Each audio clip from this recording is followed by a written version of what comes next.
नमस्कार जय जगन्नाथ। मनीष जितेबाला बार्धक्य हो जाए से सी पुओ झीर साहाय्य लड़ी था कि स्त्री जोई एम साहाय्य सी लड़ी था किंतु आजिकालिका दुनिया रे ये केतक क्षेत्र में देखा जाइए पुओ झील मैंने वृद्धाश्रम बापा माँ को छाड़ी दौरान से भाई एक वृद्धाश्रम आम आसिक पहुँचीचे। यहाँ हूँ मयूरभंज जिलार रेमुणा पाखु 15 किलोमीटर हम यही वृद्धाश्रम ना है जीवन सहारा। ये 2 मास है ये आरंभ हो वृद्धाश्रमटा। ये मुख्य लोक होम राजेश नना से मुख्य लोक समस्त को लेकिन गोटे लक्ष्य थिला बहुत विपक आम जा सीधा सड़क जा आलोचना करवा आउ वृद्धाश्रम जो मैंने अच्छा से पाखे कथबार्ता हवा जे ये केमी अच्छा कौन दुख के प्रकार भलरे अच्छा कि दुखर अच्छे से विषय से कथा हवा। बर्तमान आम जा राजेश बाबू। राजेश बाबू आपड़ जो वृद्धाश्रमटा करते दिन है आपंकर जीवन गोटे लक्ष्य कौन हठात कहीं आप गोटे चिंता कले जे एम आणिक रखा कथा तो आजिकल दुनिया रे जे मैंने वृद्ध पितामाता मान को छाड़ी दौरान किंतु आपड़ से सहारा देते यही विषय आप किसी कहतु। जय जगन्नाथ। पिला दिन आशा थिला समाज पाई किसी करवा मोर 5-6 जन बंधु मान को डाकी गोटे मीटिंग करी समस्त को कही समाज पाई किसी करवा से माने राजी होते आम 5-6 जन मिसी ये कार्यटी करूँ आगु को जारी रमी समाज पाई किसी करवा ये हूँ उद्देश्य आउ समस्त मान को समस्त सहयोग आशा करूँ समस्त मैंने आसतु मिशंतु। ये आपते जन लोक अच्छा वृद्धाश्रम बर्तमान 8 जन अच्छा केते दिन है आरंभ है 2 मास आरंभ है। आपड़ यहाँ सब बुझाबुझी आप निजे करते जन अच्छा मेम्बर अच्छा ना केते जन उपदेष्टा मंडल अच्छा आम सेक्रेटरी प्रेसिडेंट समस्ते अच्छा से घर बारिपदार सेक्रेटरी प्रेसिडेंट घर आम मेम्बर अच्छु समस्ते मिसिक 6-7 जन मिसिक कार्य करूँ। बर्तमान आम जा जड़े आमर ये वृद्धाश्रम जड़े अच्छा मौसा ना तो जा पचार से घर कौटी कौटी आसी केमी सुविधा असुविधा से कौटी घर आपणकर कप्तिबड़ा पाखर सोड़सोड़िया सुड़सुड़िया ये आप अच्छा किसी असुविधा अनुभव कर किसी असुविधा नहीं बयस तो आप हठात भी पुओ झील नाती नातुणी मान कथा मन पड़ो से आप कौन करती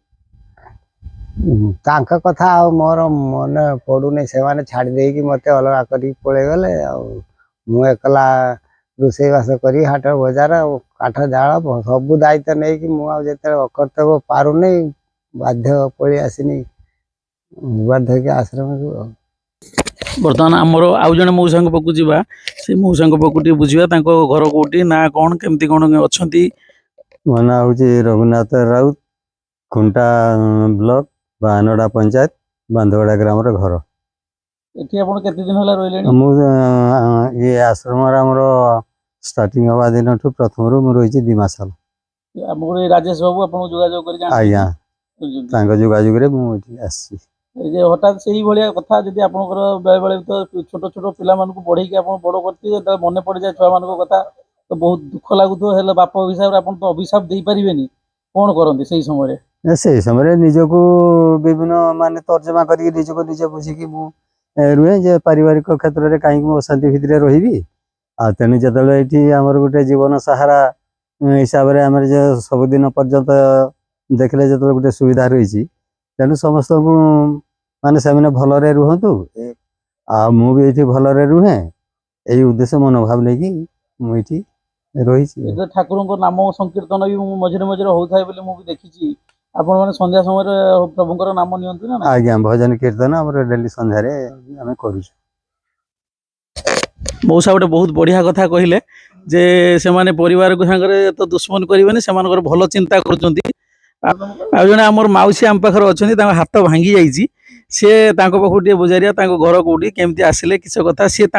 जीवन कहानी टी कहे आपण नाटा कौन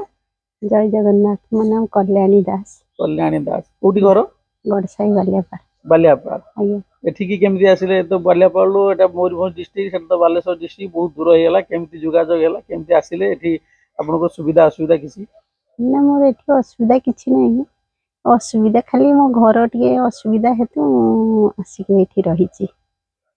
ପିଲାମାନଙ୍କର କିଛି ମନେ ପଡିବ ବେଳେ ବେଳେ ତ ମନେ ପଡୁଥିବ ଘର କଥା ହଁ ମନେ ପଡୁଛି ସେ ପୁଅ ଟିକେ ମୋର ଗୋଟେ ପୁଅ ତ ଟିକେ ବ୍ରେନ୍ ସର୍ଟ ହେଇଯାଇଛି କିଆଡେ ଯାଇଛି ଖୋଜିକି ମୁଁ ତାକୁ ପାଉନି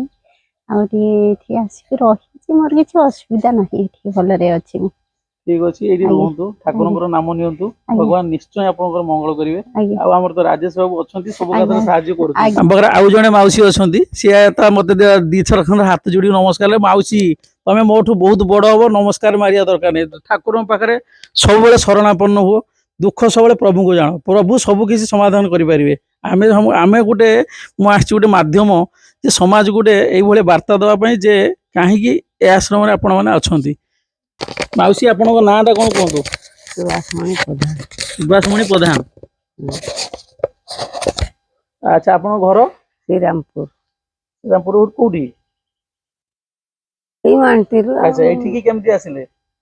ଏଇ ଆମର ଜୀବନ ସାହାରାକୁ କେମିତି ଆସିଲେ ରାଜେଶ ବାବୁ ଯାଇକି ନେଇକି ଆସିଲେ ନା ଆପଣ ନିଜେ ଆସିଲେ ନା କିଏ ଆଣିକି ଛାଡିଦେଲେ ନା କେମିତି କଣ? ହଁ ନା ମୁଁ ନିଜେ ଆଗେ ଆସିଥିଲି ନିଜେ ଆସିଛନ୍ତି ହଁ ଏଠି ଆସିବା ଆସିକିରି ଦ୍ୱାରା ବୁଝିଗଲି ଯେ ତାଙ୍କର ଆଶ୍ରମ ହେଇନଥିଲା ହେଇନଥିଲା ତାପରେ ଫୋନ୍ କରୁଆଳ ଯାଇକି ନେଇ ଆସୁଥିଲେ ଏଠି ନାହିଁ କରୁଥିଲା ଆମ ଘରେ ତା ମନ ବିଚ୍ଛେଦ ମୋର ହେଇଯାଇଛି ନା